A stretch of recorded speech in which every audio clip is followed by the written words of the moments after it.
নানা সমস্যায় জর্জরিত দেশ। সারা দেশের মতো রাজধানীবাসীও অস্থির একটা সময় পার করছে। যানজট সহ নানা সমস্যায় এই শহরের মানুষের ভোগান্তির শেষ নেই। এরই মধ্যে মেট্রো রেল বন্ধের হুঁশিয়ারি দেওয়া হয়েছে।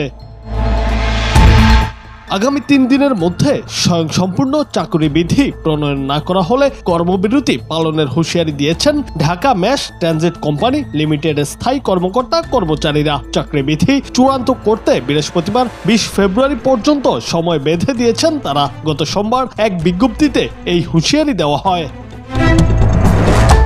এতে বলা হয়, স্বয়ংসম্পূর্ণ চাকরি বিধিমালা প্রণয়ন না করা হলে শুক্রবার 21 ফেব্রুয়ারি থেকে মেট্রো রেল সেবা বন্ধ থাকবে। ঢাকাবাসী মেট্রো রেল সেবা থেকে বঞ্চিত হলে ডিএমটিসিএল কর্তৃপক্ষ দায়ী থাকবে।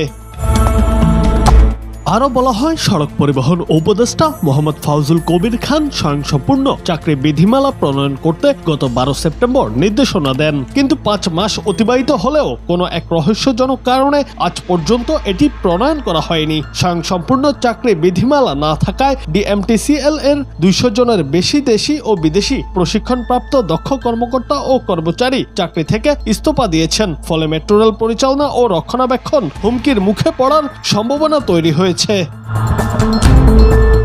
এ বিষয়ে ডিএমটিসিএল এর ব্যবস্থাপনা পরিচালক মোহাম্মদ আব্দুর রউফ বলেন, সার্ভিস রুল চালুর একটি প্রক্রিয়া শুরু হয়েছে। এটি চূড়ান্ত হওয়ার পথে আছে। একটি কমিটি করা হয়েছে, তারা দেখার পর সেটি বোর্ডে যাবে। সার্ভিস রুলটা হওয়ার দরকার ছিল, কিন্তু এতদিনও হয়নি। এটি ব্যর্থতা। আগামী 3 দিনের মধ্যে হয়তো হবে না, আমরা তাদের সঙ্গে কথা বলছি। সত্যি যদি 21 ফেব্রুয়ারি থেকে মেট্রো রেল চলাচল বন্ধ হয়ে যায়, তাহলে চরম ভোগান্তির শিকার হবেন এই বাহনে চলাচল করা মানুষজন। এমনটি মনে করছেন সাধারণ মানুষ ও মেট্রো রেলের সঙ্গে জড়িতরা।